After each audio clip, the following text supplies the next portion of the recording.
नमस्कार, माझे नाव वसुधा महेंद्र सहाने। मी एक मेकॅनिकल इंजिनियर आहे आणि मी कॅड सेंटर अंबरनाथ मध्ये मेकॅनिकल सॉफ्टवेअर शिकवण्याचे काम करते।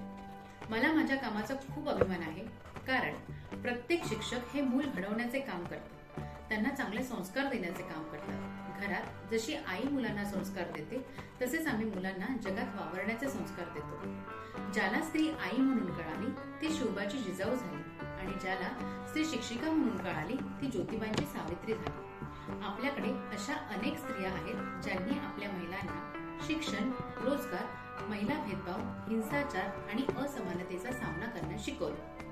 महिलांनी स्वतःच्या हक्कासाठी दिलेल्या लढ्याच्या स्मरणार्थ आपण जागतिक महिला दिन हा 8 मार्च रोजी साजरा करतो। भारतात 8 मार्च 1943 रोजी प्रथम आंतरराष्ट्रीय महिला दिन साजरा करण्यात आला। दरवर्षी वेगवेगळ्या थीमच्या मदतीने हा महिला दिन साजरा केला जातो। आंतरराष्ट्रीय महिला दिन 2024 मोहिमेची थीम आहे इन्स्पायर इन्क्लुजन। इन्स्पायर इन्क्लुजन म्हणजे संपूर्ण महिलांच्या समावेशास प्रेरणा देणे। चला तर मग तुम्ही पण आहात ना तयार आपल्या सर्व महिलांना प्रेरणा द्यायला? तुझ्या उत्तुंग भरारी पुढे गगनही ठेंगणे भासावे, तुझ्या विशाल पंखाखाली विश्व ते सारे वसावे। अशा या माझ्या सर्व महिला भगिनींना महिला दिनाच्या हार्दिक शुभेच्छा।